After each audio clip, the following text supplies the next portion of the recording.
النبي صلوا عليه صلوات الله عليه. النبي صلوا عليه صلوات الله عليه. وينال البركة كل من صلى عليه. وينال البركة كل من صلى عليه. النبي صلوا عليه صلوات الله عليه. النبي صلى عليه صلوات الله عليه. ينال البركة كل من صلى عليه. وينال البركة كل من صلى عليه. النبي يا حاضرين يعلم علم اليقين. النبي يا حاضرين يعلم علم اليقين أن رب العالمين فرض الصلوات عليه. أن رب العالمين فرض الصلوات عليه. النبي صلوا عليه صلوات الله عليه. النبي صلوا عليه صلوات الله عليه. وينال البركة كل من صلى عليه. وينال البركة كل من صلى عليه. النبي يا من حضر النبي خير البشر. النبي يا من حضر النبي خير البشر. من دنا له القمر والغزل سلم عليه. ودنا له القمر والغزل سلم عليه. النبي صلوا عليه صلوات الله عليه. النبي صلوا عليه صلوات الله عليه. وينال البركة كل من صلى عليه. وينال البركة كل من صلى عليه. صلي وسلم دائما على أحمد.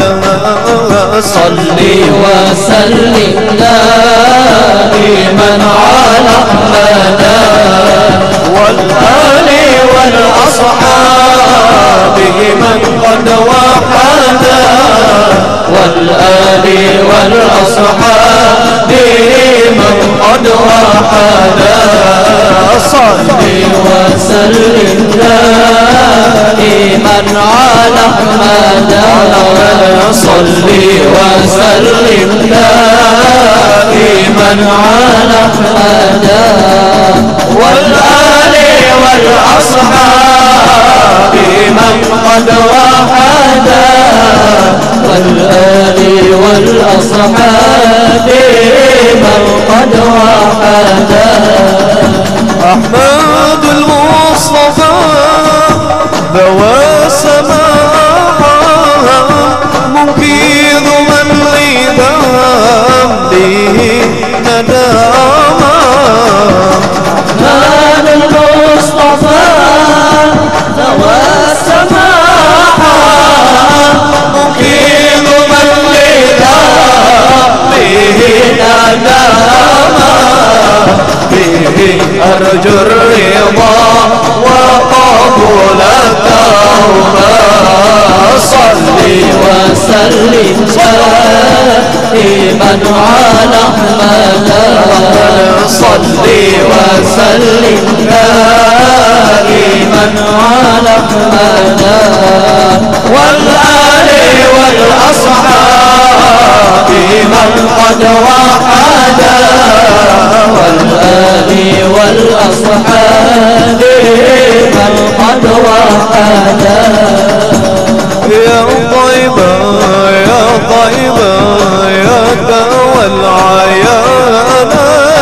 اشتقنا لك والهوى نادانا والهوى نادانا والهوى نادانا يا طيبة يا طيبة يا نور العيانا اشتقنا لك والهوى نادانا والهوى نادانا والهوى نادانا سيدي يا أبا بكر حبكم بالقيامة ذخري يا عمر كتني بعمري وكذا سيدي عثمان سيدي عثمان سيدي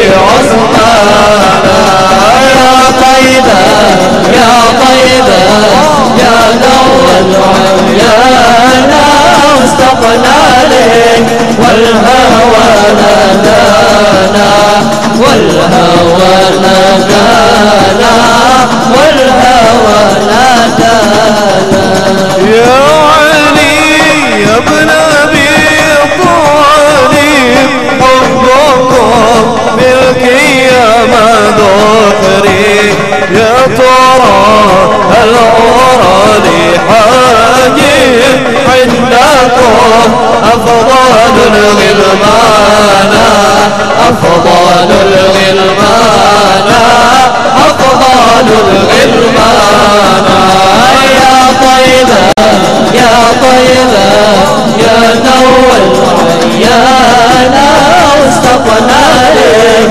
والهوى نادانا والهوى نادانا والهوى نادانا السيدي الحسن والحسين لنا في كرة عيني يا سماء الجنتين جدكم صاحب القرآن صاحب القرآن صاحب القرآن يا طيبة يا طيبة يا نور العيانا وسقنا لك والهوى نادانا والهوى نادانا والهوى نادانا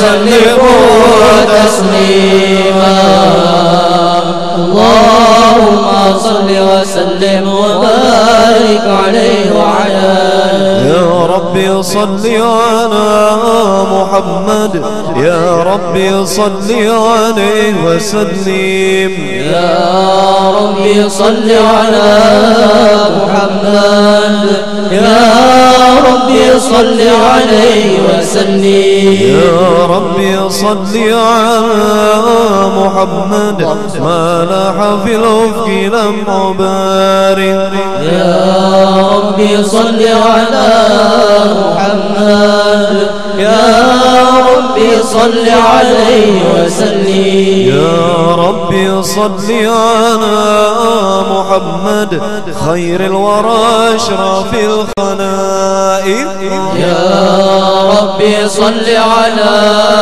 محمد يا ربي صل عليه وسلم يا ربي صل على محمد أصدق عبد بالحق ناطق يا ربي صل على محمد يا ربي صل عليه وسلم يا ربي صل على محمد أبهار نور في الكون شارق يا ربي صل على محمد يا ربي صل عليه وسلم يا ربي صل على محمد يا ربي صل عليه وسلم يا ربي صل على محمد يا ربي صل عليه وسلم اللهم صل وسلم وبارك عليه وعلى أعوذ بالله من الشيطان الرجيم لقد جاءكم رسول من أنفسكم عزيز عليه ما عنتم حريص عليكم بالمؤمنين رؤوف رحيم فإن تولوا فقل حسبي الله لا إله إلا هو عليه توكلت وهو رب العرش العظيم إن الله وملائكته يصلون على النبي يا أيها الذين آمنوا صلوا عليه وسلموا تسليما اللهم صل وسلم وبارك عليه وعلى آله. بسم الله الرحمن الرحيم الحمد لله القوي سلطانه الواضح برهانه المبسوط في الوجود كرمه وإحسانه تعالى مجده وعظم شانه خلق الخلق لحكمة وطوى عليها علمه وبسط لهم من فائد المنة ما جرت به في أقداره الجسم فأرسل إليهم أشرف خلقه وجل عبيده رحمة تعلقت إرادته الأسدية بخلق هذا العبد المحبوب فانتشرت آثار شربه في عوالم الشهادة والغيوب فما جل هذا المن الذي تكرم به المنان وما عظم هذا الفضل الذي برز من حضرة الإحسان صورة كاملة صارت به هيكل محمود فتعطرت بوجودها أكناف الوجود وطرزت برد العوالم بطراز التكريم اللهم صل وسلم اشرف الصلاة والتسليم على سيدنا ونبينا محمد الرؤوف الرحيم اللهم صل وسلم وبارك عليه وعلى آله. اللهم صل وسلم وبارك عليه وعلى آله. تجلى الحق في عالم القدس الواسع تجليا قضى بانتشار فضله في القريب والشاسع فله الحمد لله. اللهم صل على سيدنا محمد طب القلوب ودوائها وعافية الأبدان وشفيها ونور الأبصار وضيائها وعلى آله وصحبه وسلم. اللهم صل على سيدنا محمد طب القلوب ودوائها وعافية الأبدان وشفيها ونور الأبصار وضيائها وعلى آله وصحبه وسلم. لا إله إلا الله لا إله إلا الله لا إله إلا الله لا إله إلا الله لا إله إلا الله لا إله. ظهر الدين المؤيد بظهور النبي أحمد ظهر الدين المؤيد بظهور النبي أحمد يا هلانا بمحمد ذلك الفضل من الله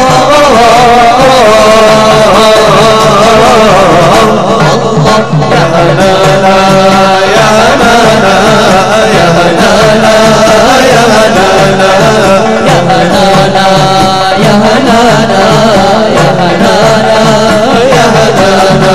ظهر الدين المؤيد بظهور النبي أحمد ظهر الدين المؤيد بظهور النبي أحمد يا هلانا بمحمد ذلك الفضل من الله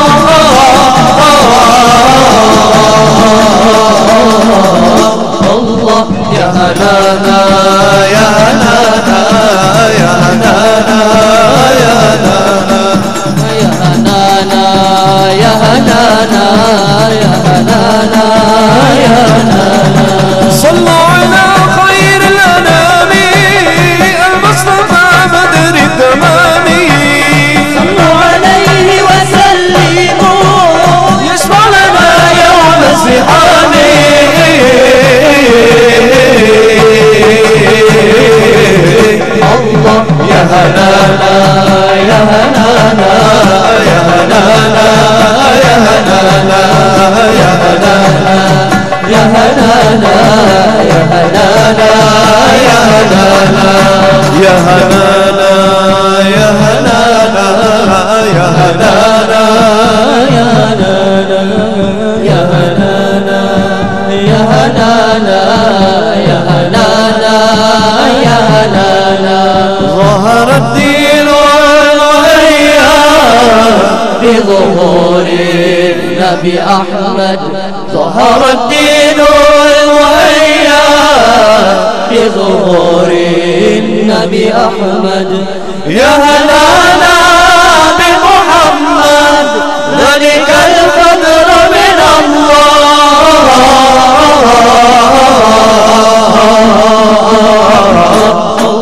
يا هلانا يا هلانا يا هلانا يا هلانا يا هلانا يا هلانا يا هلانا يا هلانا.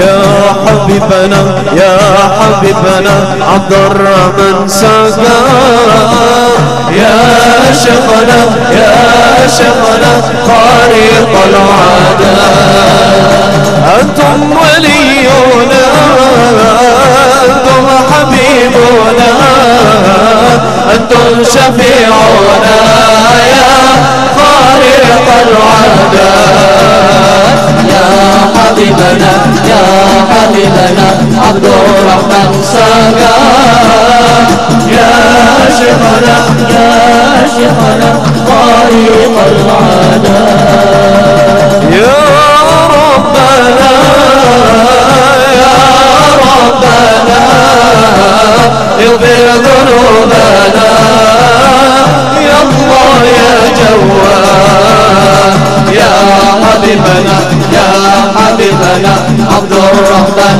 ساقا يا شيخنا يا شيخنا خالق العالم يا ربنا يا ربنا اغفر ذنوبنا يا ربنا يا ربنا أنت ربنا يا حبيبنا يا حبيبنا عبد الرحمن ساقا يا شيخنا يا شيخنا خالق العالم لا إله إلا الله لا إله إلا الله لا إله إلا الله لا إله إلا الله خير البديع نظر إلي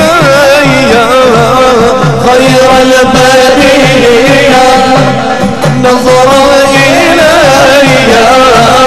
ما أنت إلا يا سيدي كنز العطية ما أنت إلا يا سيدي كنز العطية خير البرية نظر إلي خير البرية نظر إلي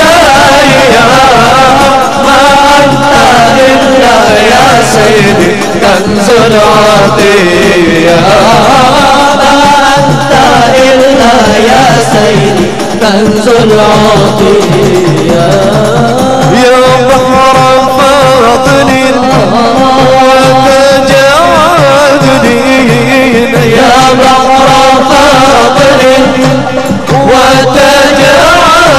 وتجاوزني جدني بوصل يا سيدي قبل المنية جدني بوصل يا سيدي قبل المنية خير البرية نظر إلي خير البرية نظر إلي ما أنت إلا يا سيدي كنز العطية ما أنت إلا يا سيدي كنز العطية إني محب بذكري أحمد إني محب بذكري أحمد بشر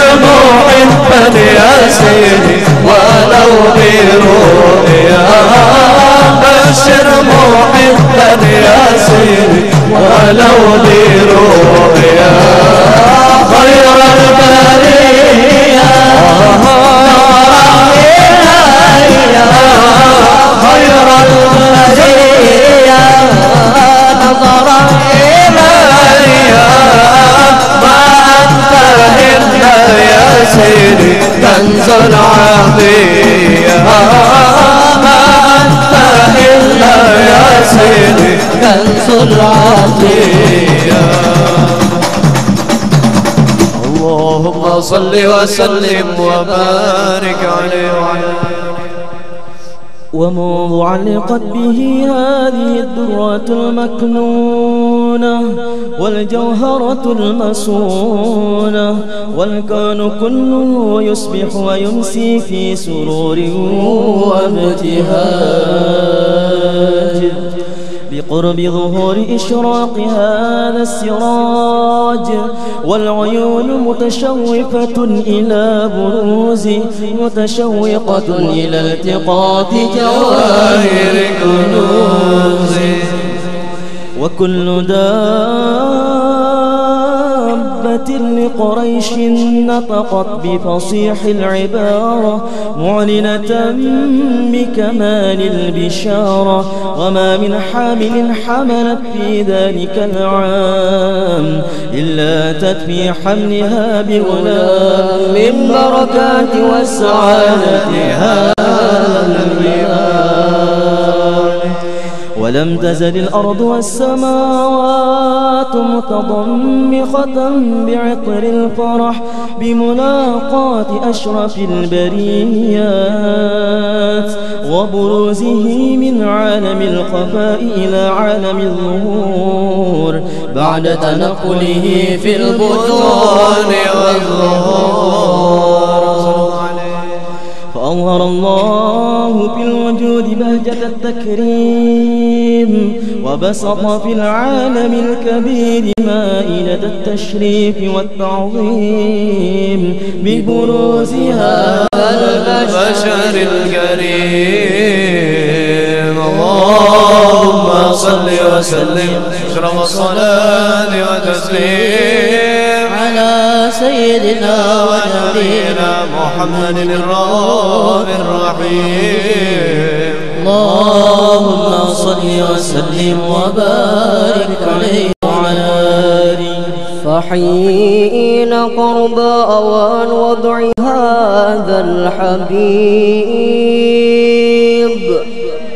أعلنت السماوات والأرضون ومن فيهن بالترحيب، وأمطار الجود الإلهي على أهل الوجود تثج، وألسنة الملائكة بالتبشير للعالمين تعج. سبحان الله الحمد لله ولا إله إلا الله والله أكبر. سبحان الله والحمد لله ولا إله إلا الله والله أكبر. سبحان الله والحمد لله ولا إله إلا الله والله أكبر. والقدرة كشفت كناع هذا المستور ليمرز نوره كاملا في عالم الظهور، نورا فاق كل نور. وانفذ الحق حكمه على من أتم الله عليه النعمة من خواص الأمة، أن يحضر عند وضعه أمة تأنيسا لجنابها المسعود، ومشاركة لها في هذا السمات الممدود.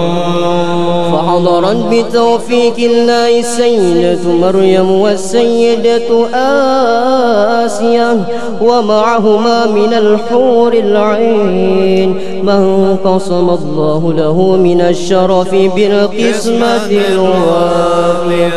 فات الوقت الذي رتب الله على حضوره وجود هذا المولود، فانفلق صبح الكمال من النور عن عمود، وبرز الحامد المحمود مذعنا لله بالتعظيم والسجود. صلى الله على محمد صلى الله عليه وسلم. صلى الله على محمد صلى الله عليه وسلم. صلى الله على محمد يا ربي صل وسلم.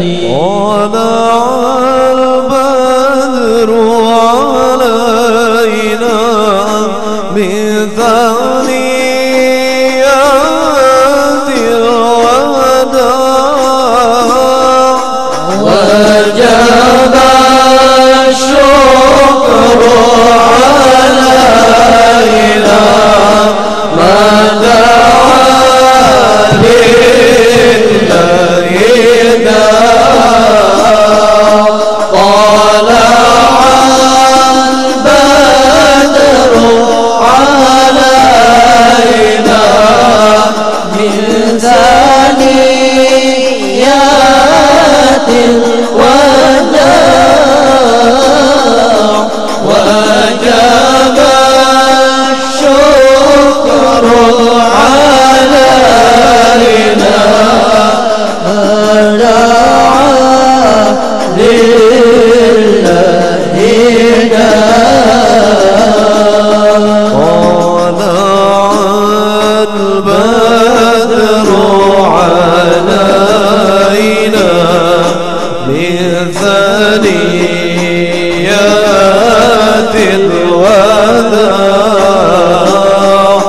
وجب الشكر علينا ما دعا لله داع. أيها المبعوث فينا جئت بالأمر المطاع. طلع البدر علينا من ثنيات الوداع، وجب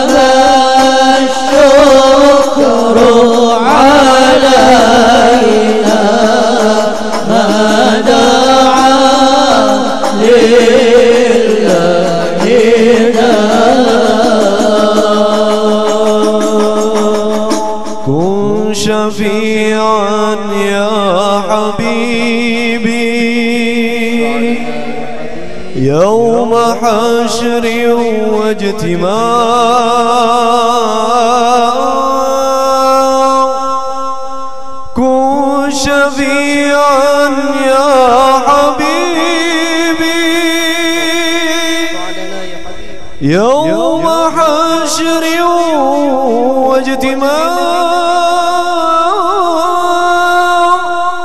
يوم حشر واجتماع طلع البدر علينا بثنيات الوداع وجب الشكر علينا ما دعا للهنا طلع البدر علينا من ثنيات الوداع وجب الشكر علينا ما دعا للهنا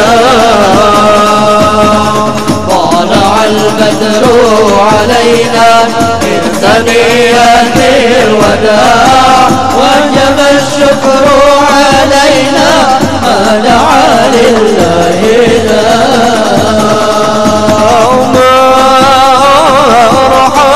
يا مرحبا يا نور العين مرحبا جد الحسين مرحبا مرحبا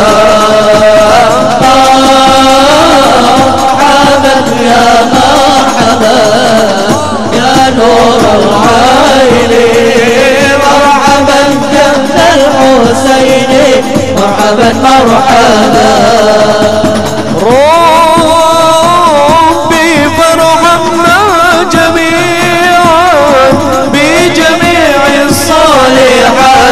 مرحبا وامح عنا السيئات مرحبا مرحبا مرحبا يا نور العين مرحبا جل الحسين مرحبا يا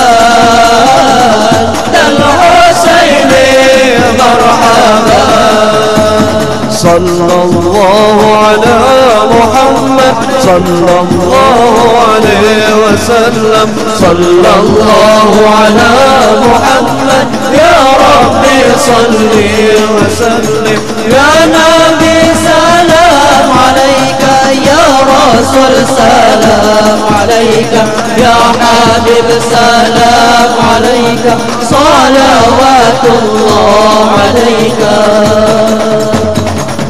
اللهم صل وسلم وبارك عليه. السلام عليكم ورحمة الله وبركاته. وعليكم السلام.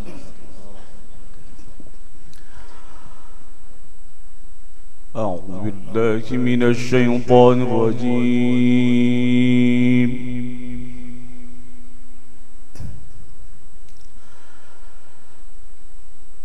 بسم الله الرحمن الرحيم.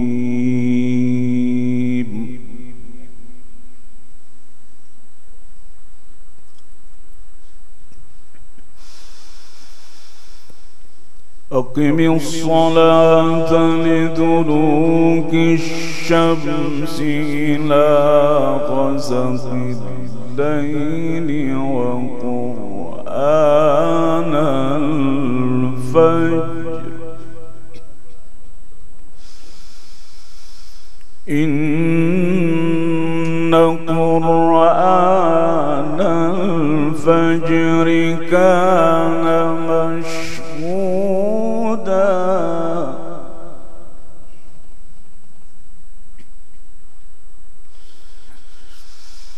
ومن الليل فتهجد به نافلة لك عسى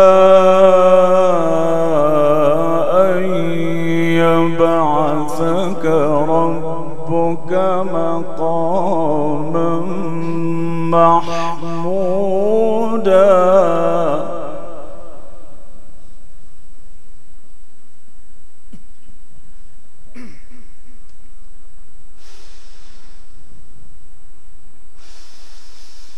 ومن الليل فتهجد به نافلة لك عسى أن يبعثك ربك مقاما محمودا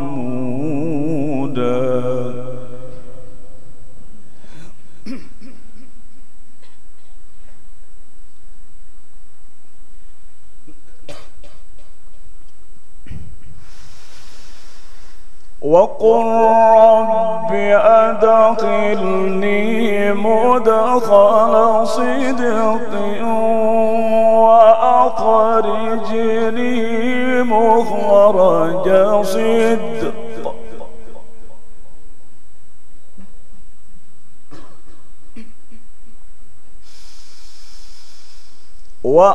وأخرجني مخرج صدق واجعل لي من لدنك سلطانا نصيرا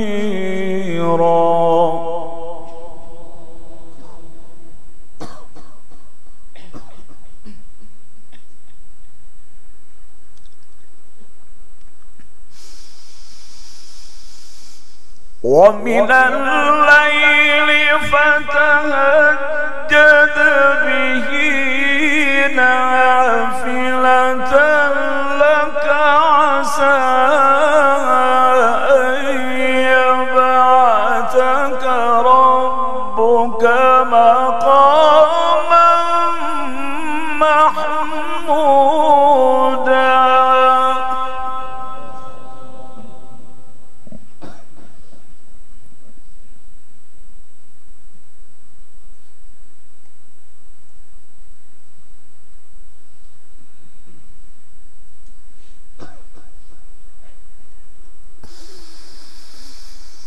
وقل رب أدخلني مدخل صدق وأخرجني مخرج صدق واجعل لي من لدنك سلطانا نصيرا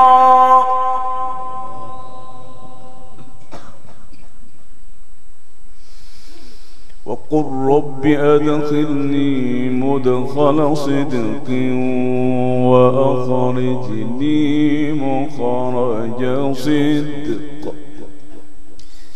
وأخرجني مخرج صدق واجعل لي من لدنك سلطانا نصيرا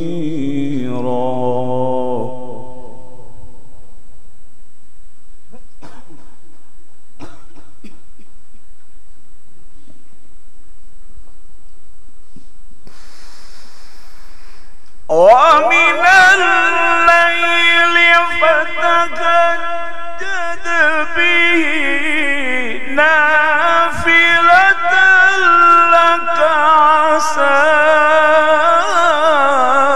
أن يبعثك ربك مقاما محمودا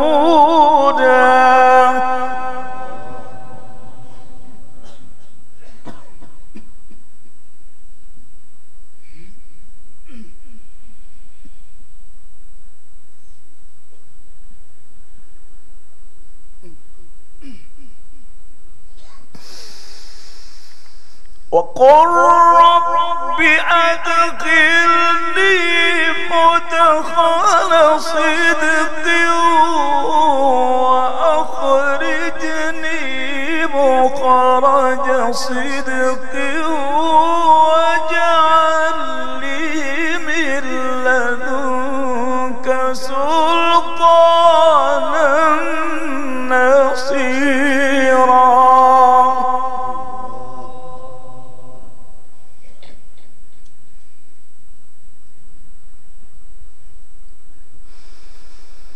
وقل جاء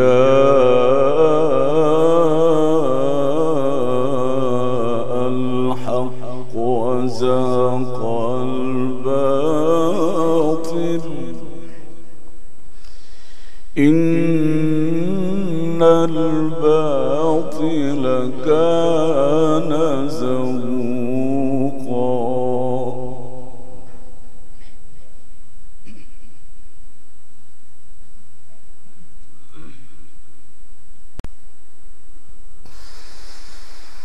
وقل جاء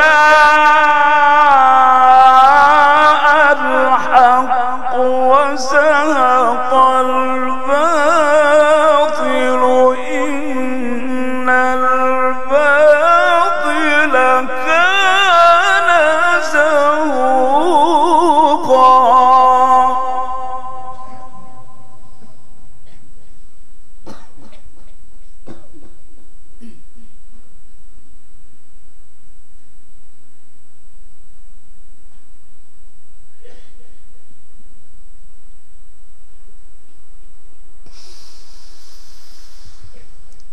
وننزل من القرآن ما هو شفاء ورحمة للمؤمنين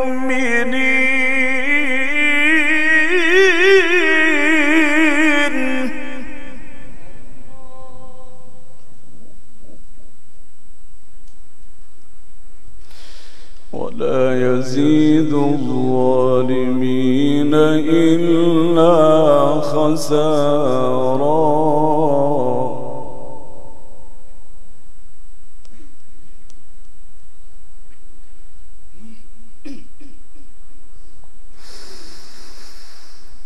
وننزل من القرآن ما هو شفاء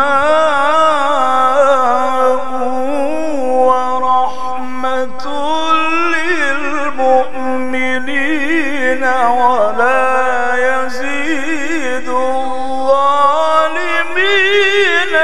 إلا خسارا.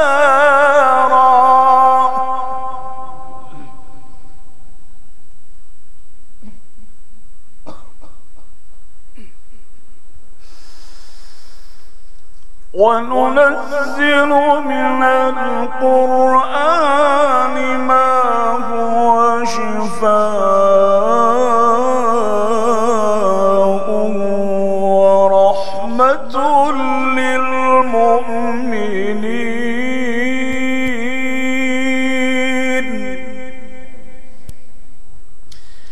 ولا يزيد الظالمين إلا خسارا. صدق الله العظيم. السلام عليكم ورحمة الله وبركاته.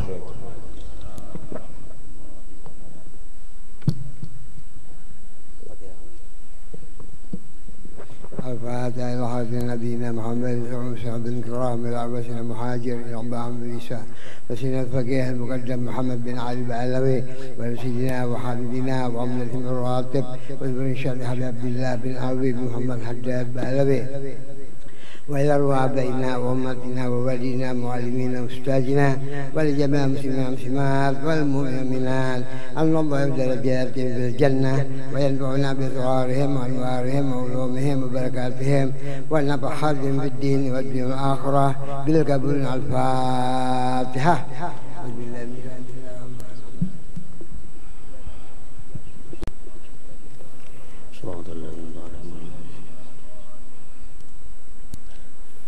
Assalamualaikum warahmatullahi wabarakatuh. Alhamdulillah, alhamdulillahilladzi jama'ana في بيت من بيوته وهدانا للإسلام دينه وملته وهدانا لخدمته وطاعته وأحب من شاء من عباده. أشهد أن لا إله إلا الله وحده لا شريك له في ألوهيته وربوبيته وأشهد أن سيدنا محمدا عبده ورسوله خير خلقه صلى الله وسلم على سيدنا ومولانا محمد سيد رسله وعلى آله وأصحابه وذريته وأتباعه. Amma ba'du. Yang kita hormati, kita muliakan para habaib dan para ulama. Yang kita hormati Bapak Wakil Bupati Kabupaten Hulu Sungai Utara beserta seluruh jajaran pejabat maupun aparat di lingkungan Kabupaten Hulu Sungai Utara. Yang kita hormati Bapak Camat Paminggir serta seluruh pejabat maupun aparat di Kecamatan Paminggir. Yang kita hormati dan kita banggakan panitia pelaksana acara pada siang hari ini, dan kita doakan semoga jerih payah mereka dan segala yang mereka curahkan untuk acara ini mendapat ganjaran pahala yang berlipat ganda dari Allah Subhanahu wa taala. Hadirin hadirat sekalian yang dimuliakan Allah. Pertama-tama kita bersyukur kehadirat Allah Subhanahu wa taala atas limpahan nikmat yang tidak terhingga kepada kita. Terutama nikmat yang paling besar yang diberikan Allah kepada kita, yaitu nikmat iman dan Islam.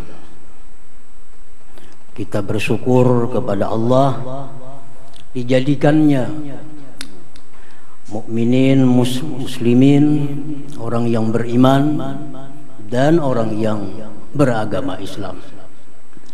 Karena dengan dua itu, iman Islam itu, kita ada harapan untuk masuk surganya Allah Subhanahu wa taala.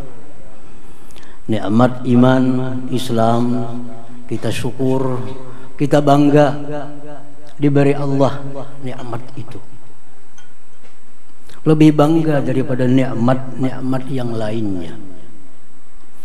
Apabila nikmat ini kita syukuri, kita banggakan, iman kita akan diperkuat oleh Allah. Islam kita akan diperkuat oleh Allah. Sampai akhir hayat kita mati dalam keadaan Islam dan iman. Amin ya rabbal alamin. Kemudian kita bersyukur pula pada hari ini kita dikumpulkan Allah, dipertemukan oleh Allah pada baitun min buyutih, satu rumah dari rumah-rumah Allah di muka bumi ini, yang artinya bahwa kita sekarang ini adalah zairullah, orang yang ziarah kepada Allah. Orang yang masuk masjid zairullah, orang yang ziarah kepada Allah. Dan tidak bisa ziarah kepada Allah, tidak bisa masuk masjid kecuali orang yang dicintai oleh Allah. Kalau orang kada dicintai Allah, kada ketujuh diam di masjid. Kada ketujuh diam di masjid. Kalau ke masjid juga hatinya kada nyaman, hatinya kada tenang, gelisah, lakas keluar. Ini rumah Allah, baitun min buyutih, Andai kata kita punya hati yang bersih, punya hati yang tajam, kita melihat bahwa di sini ada cahaya yang sampai ke arasnya Allah Subhanahu wa ta'ala. Beruntung orang-orang yang masuk masjid untuk ziarah kepada Allah Subhanahu wa ta'ala. Wa haqqun 'alal mazur ay yukrima zairah, dan pastilah Allah akan memuliakan penziarahnya itu. Allah pasti menghidangkan hidangan kepada penziarahnya. Tapi hidangan dari Allah bukan berupa ikan, bukan berupa nasi, bukan berupa teh, kopi. Hidangan yang diberikan Allah adalah hidayah, taufik, rahmat, dan inayah. Nah, kita sangat bersyukur kepada Allah bisa berkumpul, bertemu di rumah Allah ini. Dan ini anugerah yang besar yang diberikan Allah kepada kita. Kemudian salawat dan salam kita haturkan kepada junjungan kita Nabi besar Muhammad sallallahu alaihi wasallam, pembawa hidayah, pembawa petunjuk dari Allah kepada kita. Dengan sebab beliau kita tahu Allah, kita tahu segala apa yang diwajibkan Allah kepada kita, tahu apa yang diharamkan Allah kepada kita. Salawat dan salam Allah semoga tercurah selalu kepada beliau serta junjungan keluarga, sahabat, zuriat, dan pengikut beliau ila yaumil qiyamah. Hadirin hadirat yang dimuliakan Allah. Sebagian dari doa yang diajarkan Rasulullah sallallahu alaihi wasallam kepada kita, artinya Nabi menyuruh kita membaca doa ini. Allahumma inni as'aluka ridhaka wal jannah wa a'udzu bika min sakhatika wan nar. Hafal lagi semua Anda. Nang kada hafal, dihafal. Allahumma inni as'aluka, ya Allah, sesungguhnya hamba minta kepada Engkau ridhaka, keridhaan Engkau, wal jannah, dan surga, wa a'udzu bika, dan aku berlindung dengan Engkau, min sakhatika, dari kemurkaan Engkau, wan nar, dan neraka. Nabi menganjurkan benar kita supaya membaca doa ini. Yang Rabbana Atina aja doa siang malam. Rabbana Atina, paling Rabbana taqabbal minna sedikit. Nabi banyak mengajarkan doa-doa supaya kita hafali. Allahumma inni as'aluka ridhaka wal jannah wa a'udzu bika min sakhatika wan nar. Yang kita bahas di kesempatan ini adalah yang pertama, Nabi minta kepada Allah dan menyuruh kita pun demikian, minta ridhaka, keridhaan Engkau, wal jannah, surga. Nabi menyuruh kita agar minta kepada Allah supaya kita ini menjadi orang yang diridhai Allah, sekaligus surga.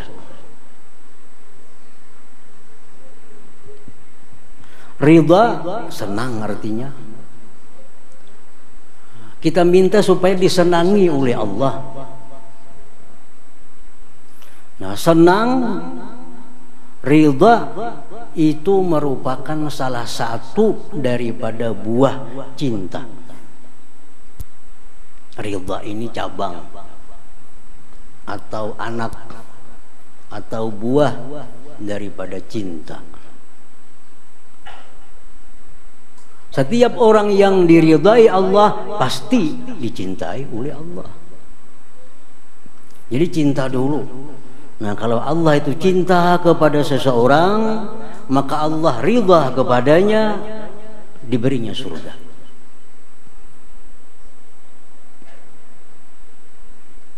Nah, bagaimana caranya supaya kita bisa mendapatkan cinta Allah ini? Karena bila kita dapat cinta Allah, kita akan jadi orang yang diridainya dan disediakannya jannah, surga. Bagaimana caranya supaya kita ini dicintai Allah terlebih dahulu? Supaya kita ini jadi Habibullah, supaya kita jadi kekasih Allah.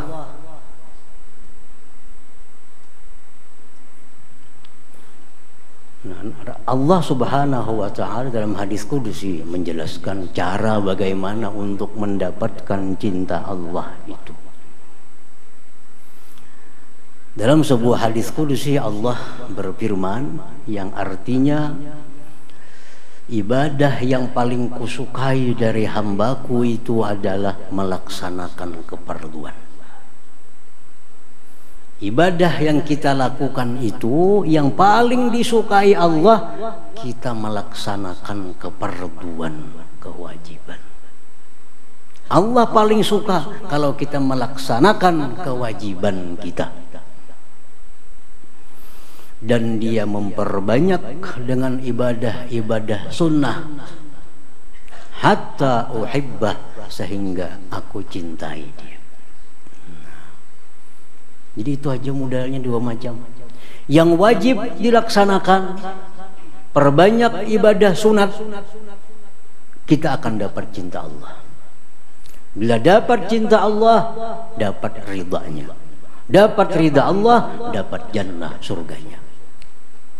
Jangan berharap Allah senang lawan kita, ridha lawan kita, amun kita masih banyak tertinggal yang wajib. Jangan harap. Sembahyang banyak tertinggal, puasa banyak tertinggal, yang haram masih suka diperbuat. Jangan harap dapat cinta Allah. Bila kada dapat cinta Allah, jangan harap dapat ridha Allah. Kalau ridha Allah kada dapat, jangan harap masuk surga. Mengharap surga tanpa disertai taat, dosa. Dosa. Ini orang maksiat, ketujuh berbuat dosa, hendak mati ke surga, itu dosa lagi. Karena Allah mengaitkan bahwa surga itu adalah buah daripada ridha, ridha itu merupakan buah daripada cinta. Jadi kita berusaha dulu supaya dicintai Allah, supaya dicintai Allah. Dan caranya pun Allah menjelaskan, laksanakan yang aku wajibkan, perbanyak yang sunat. Hatta uhibbah, sehingga aku cinta kepadanya. Nah, hadirin hadirat yang dimuliakan Allah Subhanahu wa ta'ala. Imam Al-Ghazali mengatakan bahwa Allah ini adalah zat yang maha tinggi. Allah ini adalah raja segala raja. Dan tidak ingin dicintai oleh dia kecuali orang-orang yang mulia, kecuali orang-orang yang punya kedudukan tinggi pula. Nah, jadi Allah itu zat yang mulia, raja segala raja, dan tidak akan ingin dicintainya kecuali orang-orang yang mulia, orang-orang yang tinggi pula. Kalau orang-orang rendahan, orang-orang hina, orang-orang bawah, kada ada pikir hendak dicintai oleh Allah itu. Kada ada pikirannya hendak dicintai oleh Allah. Yang penting dapat makan, dapat minum, sihat sebagainya cukup. Nah, para ulama menjelaskan ada beberapa tanda orang-orang yang dicintai oleh Allah itu. Ada beberapa alamat.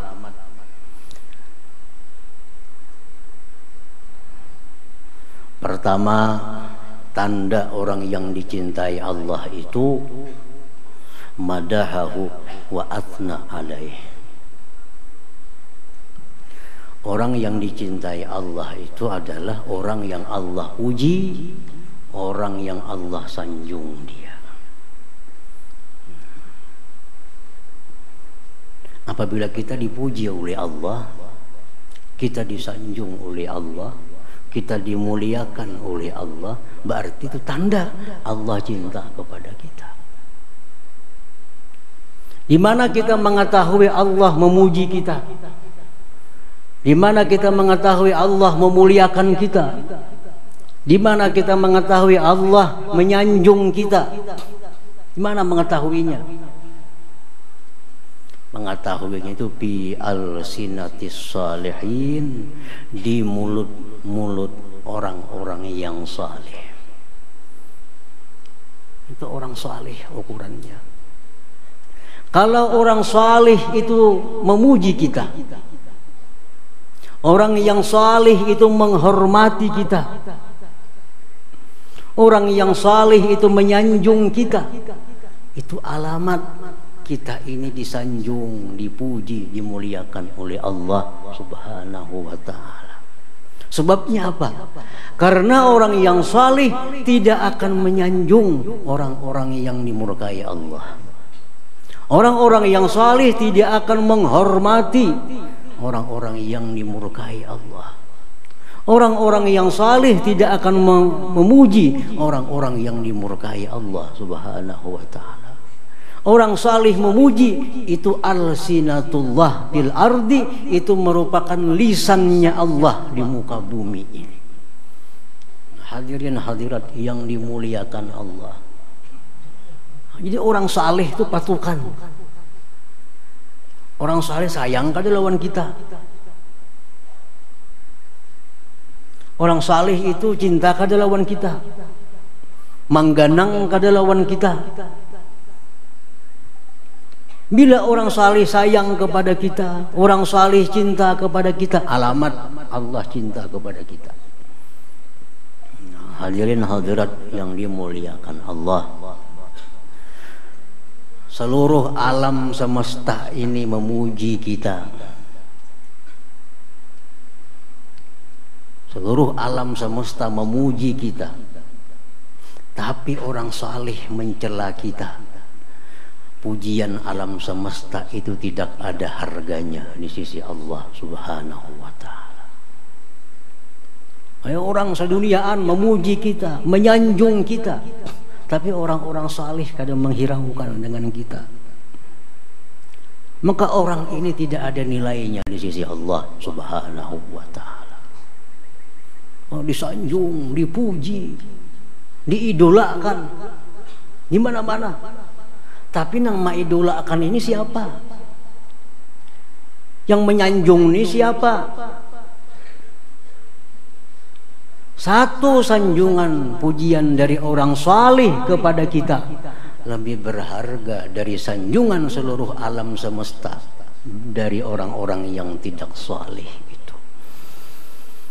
Nah, hadirin hadirat yang dimuliakan Allah. Jadi carilah penilaian dari orang-orang saleh. Makanya Nabi kita mengatakan, kalau engkau hendak bermusyawarah, bermusyawarahlah kepada orang yang saleh. Karena orang saleh itu pasti akan menunjukkan kepada kita jalan yang diridai Allah Subhanahu wa ta'ala. Pasti. Orang saleh kadang akan menyesatkan kita, kadang akan memberikan pendapat kepada kita yang kita jauh dari Allah. Nah, jadi orang saleh ini khulafaullah bil ardi, khalifah-khalifah Allah di muka bumi ini. Jangan sampai sakiti orang saleh. Jangan sampai ganggu orang saleh. Dalam hadis kursi Allah berfirman, siapa yang mengganggu orang-orang yang aku cintai, dia akan berperang dengan aku, kata Allah Subhanahu wa ta'ala. Siapa yang memusuhi kekasihku, faqad azantuhu bil harbi, maka aku izinkan untuk berperang dengannya. Nah, jadi satu tanda dicintai Allah itu. Kayak apa hubungan kita dengan orang-orang baik, orang-orang saleh di muka bumi ini. Yang kedua, akhrajahu minaz zulumat ilan nur. Tanda orang yang dicintai Allah, bahwa Allah keluarkan dia dari kegelapan kepada cahaya.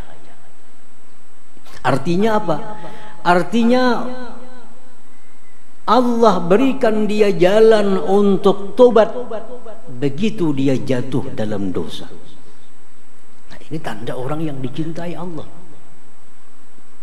Tidak akan bisa lepas dari dosa kecuali Nabi.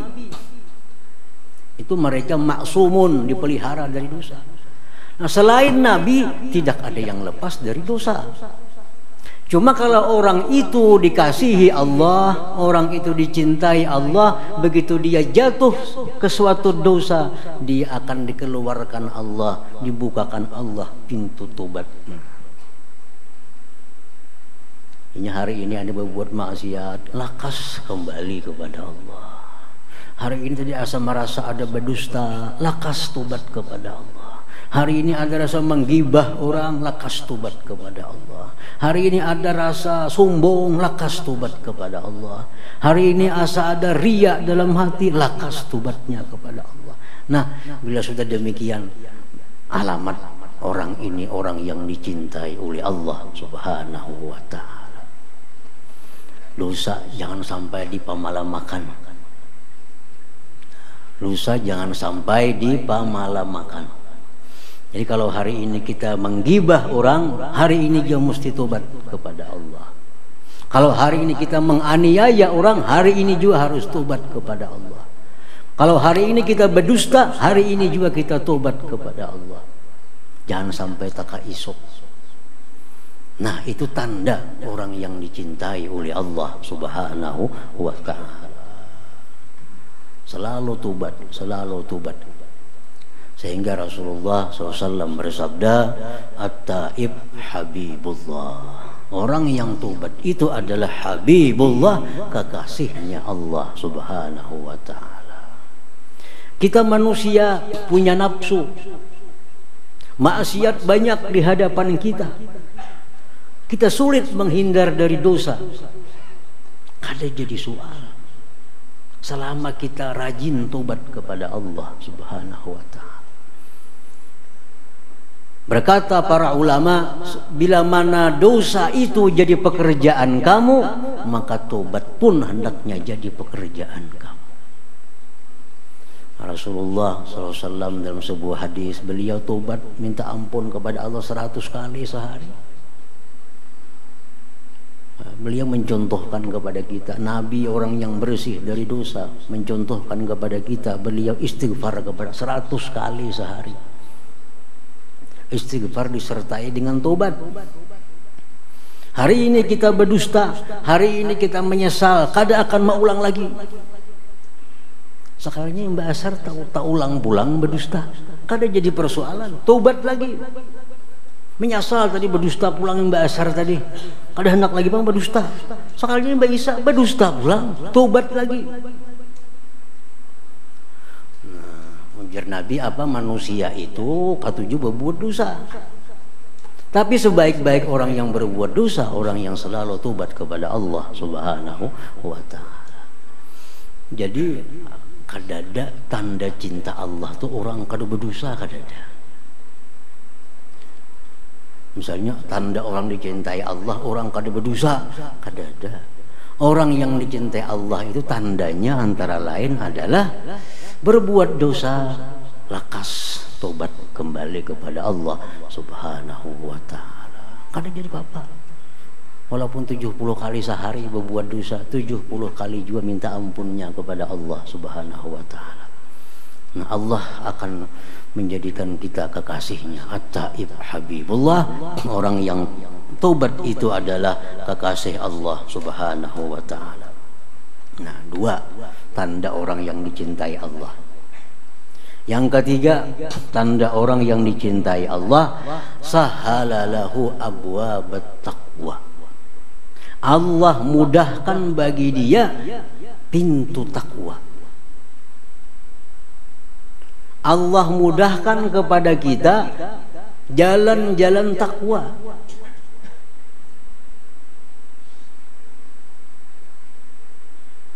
Misalnya kita diberi Allah pekerjaan yang jauh daripada maksiat. Diberi Allah pekerjaan yang jauh dari dosa. Karena ada pekerjaan nih yang berparakan lawan dosa. Bila kada berhujung kada berdosa. Kan parak benar lawan dosa tuh. Ada pekerjaan yang bila jujur kada berhujung. Bila berdusta hanya berhujung. Nah, ini pekerjaan yang jauh dari takwa. Nah, apabila Allah cinta kepada kita, Allah berikan dia pekerjaan gawian nang jauh dari dosa.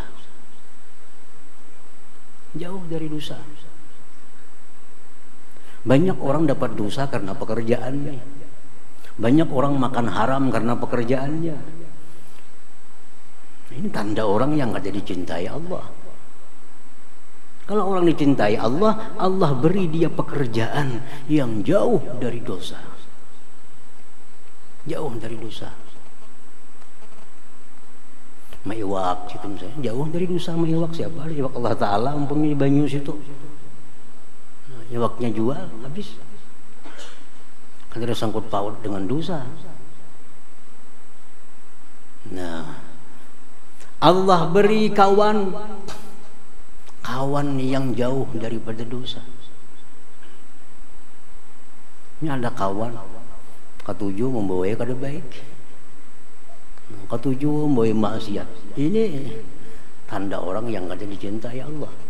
Kalau orang itu dicintai Allah, Allah jauhkan kawan yang demikian. Allah berikan kawan yang memudahkan dia untuk takwa kepada Allah Subhanahu wa ta'ala.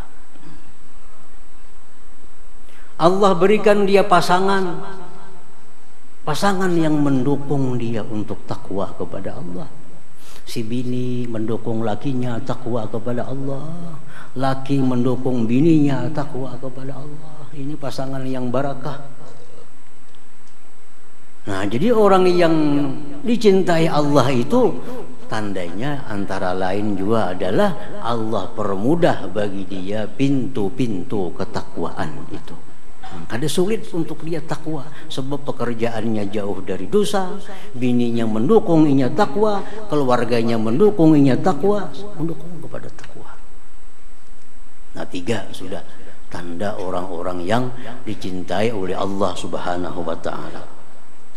Nah, yang keempat, tanda orang yang dicintai Allah itu adalah sahalalahu asbabal ihsan. Allah permudah kepada dia jalan-jalan untuk berbuat kebaikan. Nah, Allah permudah bagi dia jalan berbuat kebaikan. Hati ini hendak bersedekah. Dapat rezeki di manakah dapatnya? Nah, kawa bersedekah. Hati hendak memberi makannya orang, hendak menjamu orang makan. Duitnya belum ada lagi. Begitu ada niat hendak memberi, ada rezekinya. Selalu dimudahkan oleh Allah jalan-jalan untuk berbuat kebaikan-kebaikan itu. Nah, 4 sudah. Ini tanda orang yang dicintai oleh Allah Subhanahu wa ta'ala. Yang kelima, tanda orang yang dicintai Allah itu bassarahu uyuban nafsi. Allah, dia orang ini Allah perlihatkan keaiban-keaiban dirinya sendiri. Ini kadang mau urusi aib orang lain, dicarinya kesalahannya, dicarinya dosanya, dicarinya aibnya. Ini kadang mau urusi aib orang lain, kadang mau urusi dosa orang lain. Ini sibuk dengan mencari kesalahan-kesalahan dirinya. Nah, ini tanda yang kelima orang-orang yang dicintai oleh Allah Subhanahu wa ta'ala. Kalau orang suka mencari aib orang lain, suka mencari kesalahan orang lain, wah, ini orang yang dimurkai Allah. Na'udzubillah min dzalik. Aibnya aja kada tahu urus dalam dirinya. Aib orang dicari, kesalahan orang dicari. Aib seorang saling banyakan. Nah, ini sudah tanda sebaliknya, orang yang dimurkai Allah Subhanahu wa ta'ala. Jadi 5 ini, apabila ada 5 perkara ini dalam diri kita, alamat sudah kita ini tergolong orang yang dicintai Allah, yang mendapatkan keridhaannya dan disediakan surga oleh Allah Subhanahu wa ta'ala.